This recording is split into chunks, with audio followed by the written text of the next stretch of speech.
to In My Humble Opinion with Maxilia Robinson and Charles Lewis. Only on 101.3 Jams.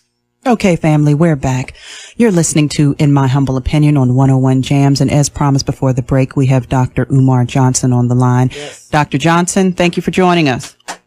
Thank you. Glad to be with you. All right. So I'm sure you are well informed as to what's happening in the city of Charlottesville, the KKK and neo-Nazis and anti-Semitics that have brought evil to our town, as well as what's happening on a national level as far as how our president has responded to that and others. I just want to know what's on your mind, my brother. Well, a couple points immediately jumped out to me when looking at the things that have transpired in Charlottesville. Number one, I thought it was very interesting that most of the counter-protesters were white people. Clearly, Black Lives Matter was represented. There was a lot of black folk, but the white counter-protesters clearly predominated within the audience. And for me, I saw that as a deliberate attempt to once again make sure that the narrative, the social narrative that comes out of this is one that, again, eclipses, marginalizes, and dismisses the centrality of the black agenda as it relates to the removal of the Robert E. Lee statue. In other words, what we find, and we've been seeing this consistently since Dr. King's assassination, whenever there is a black protest to put forward an aspect of the black agenda, it is often blitzed by an overwhelming amount of white participation, which redirects the argument. That counter-protest was about slavery. That counter-protest was about sending a message that Robert E. Lee's statue should not be up there because it is disrespectful to African people given our legacy in this country. But because it was inundated with the homosexual white movement, and because it was inundated with the feminist white movement, and because it was inundated with the anti-Semitic Jewish white movement, the fact that this was about black people got obscured. I also thought it was rather interesting that the police, according to the American Civil Liberties Union, the police were told to stand down. And I thought it was rather ironic how the police allowed so much mayhem to go on during this protest, where compared to protests that were carried on by black people as a consequence of police genocide, you saw way more strong army from the police than you saw in Charlottesville. And I think a lot of that had to do with the fact that they were policing their own white people and not black people. So Dr. Umar, Charles, thanks for joining us as always. Appreciate it. So let me ask you to that first point that you made. What benefit do you see in contrast to the downside of it being a community counter protest for our white citizens to say, we don't agree with the statue or preserving the Confederacy either, so we want to be out here with you. And and being that the population, the demographic does give a majority to our white civilians, that could be one reason for that. But I'm just curious do you see a benefit in the whole community being out there in protest? No, I don't. Because what happens is whenever white people get involved in any type of a serious black undertaking directed at putting a microscope on the needs of black people, it automatically changes the narrative. Number one, it weakens the strength of the unapologetically African front. It weakens our ability to speak firmly about racism when you have white people advocating with you. In other words, in my premise, all white people are racist. All white people are racist. And all white people benefit from racism, and all white people practice it consciously, unconsciously, directly, and indirectly. So that is to say that whenever it's time for us to fight for anything that is a benefit to us, we need to do it by ourselves. Whenever we allow other people to get involved in a black struggle, it weakens the narrative and it redirects the conversation. But Dr. And I think one of the reasons why the police were told to stand down is because they wanted this to be violent, white on white, so that it allows for a platform to be re-energized so that the feminist movement, the LGBT movement, and the anti-Semitic movement can now resurge themselves into the talk around social issues in America. Now, I think this is very much set up. Now, Dr. Umar, what some people would argue is they're in a damn if you do, damn if you don't situation. Because, as you mentioned, the majority of the counter protesters were white. So if the white counter protesters weren't there, then where does that leave the few, we were there, but the few African Americans that were there? Would we have even had that counter protest at all? And so some white people may argue that if I speak out for you, you got a problem. If I sit back and say nothing, you got a problem. What do I do? Well, for me, in my position on that is I would want white people to be very clear that I never want them involved in black issues, because you can't show anywhere in our 398-year history in the United States of America where white participation in a black struggle has ultimately benefited that struggle. There's no evidence of that, so I wouldn't want them involved at all. And it has nothing to do with a hatred, but it has to do with making sure we stay focused on this as a black agenda. And let us be clear, those white folk were not out there to defend black people. Those white people were not out there to march for black people. They were not even out there to protest the statue.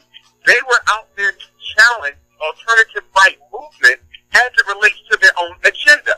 For example, the alternative right movement is clearly a sexist movement. Okay, so from a feminist perspective, white women will have an issue with them. They are clearly anti-Semitic. So from a Jewish perspective, European Jews are going to have an issue with them. They are clearly against LGBT. So the LGBT community are clearly going to have issues with them. I would argue that most of the white people out there were not there in solidarity with black folks. Okay. They're out there advocating their own issues that are at odds with the alt-right. All right. Again, family, you're tuned into In My Humble Opinion on 101 Jams, who are speaking with Dr. Umar Johnson. We're going to take a quick break, and we'll be right back after this. You're listening to In My Humble Opinion with Maxilia Robinson and Charles Lewis, only on 101.3 Jams. 101 Jams is a non-profit community radio station. It is our mission to educate, inform, and entertain our listeners with local and national news and events while providing you the best of classic and new hip-hop and R&B. The views expressed on 101 Jams belong to those expressing them and do not reflect the views or beliefs of 101 Jams, the board of directors, or its parent company, Air Mix Virginia. To find out more about how 101 Jams serves your community, visit our website, 101jamz.com, or facebook.com/101 Jams. For real, 101.3 got the city on lock. And when you're out of the city, listen online at 101jamz.com. Family, we're back. You're tuned into In My Humble Opinion on 101 Jams. And before the break, we were speaking with Dr. Umar Johnson. Dr. Johnson, give us some guidance. Where do we go from here? How do we make this better? Well, number one, I think there needs to be an intellectual paradigm shift as it relates to the black struggle in America. We'll be celebrating 400 years in just 2 years. From 1619 to 2019, that's 400 years. And I think there's certain ways we have approached our issues that are now dysfunctional and outdated. One of the narratives that has to shift, one of the paradigm shifts we have to take, is away from symbols to substance.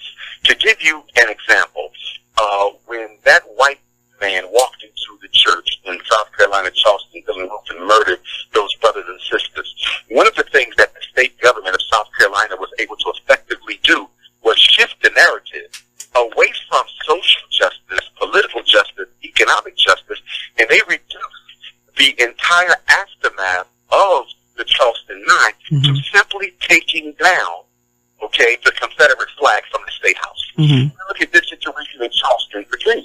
I can see the local government and the state government attempting to do the same thing. We're going to take this statue down and give black people a symbol of advancement. Barack Obama, his two-term presidency, a symbol of advancement. And we have been a sucker for symbols of advancement, and we have to move towards substantive change. We need to see substantive change, not just symbols, because when people can take symbols, tokenism becomes the primary strategy that the power structure is going to use to give black people the illusion of inclusion. So what we need to be working for is systematic change in discrimination, systematic elimination of bias, systematic elimination of disproportionality, systematic elimination of discrimination.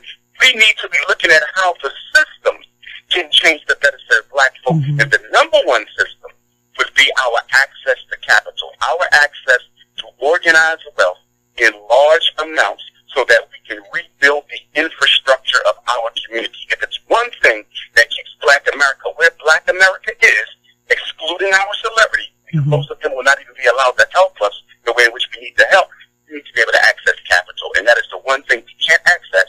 It is the one thing that everyone else can access. And that's why they can come into our communities and do better than we can, although we've been here 400 years. They have only been here 4 years, and they can build infrastructure better than us because they have that access. It's the economic racism, I would argue, is at the basis of all of the discrimination we face. Okay. Okay. Aaron? Yeah, Dr. Umar, pleasure to speak with you. I know you're familiar with Dr. Frances Cress Welsing, and before the ancestor passed away, she accurately, and I think I heard you speak about this, predicted that a lot of this quote unquote racist, white nationalist rhetoric would continue, and that they would start to respond with direct violence.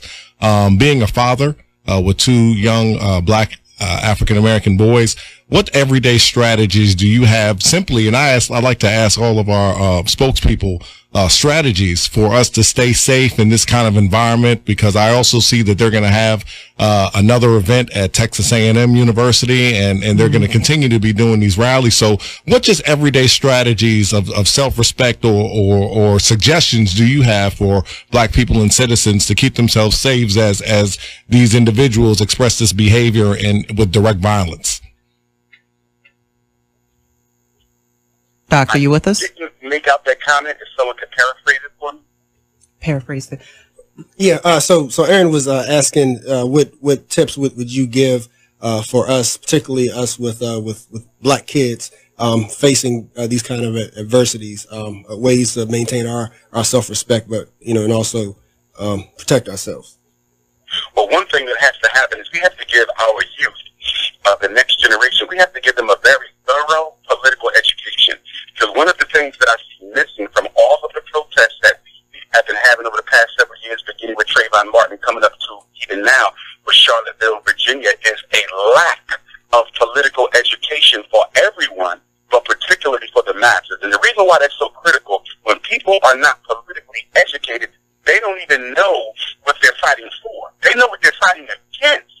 Black people have always knew what they were fighting against, but we weren't always crystal clear on what we were fighting for. So political education saves lives, a political education saves resources, and a political education saves time. So we have to politically educate the youth. But in order to do that, I think that adult Black America has to come together, and we have to decide on the platform that we want moving forward. You still have the ideological civil war in Black America.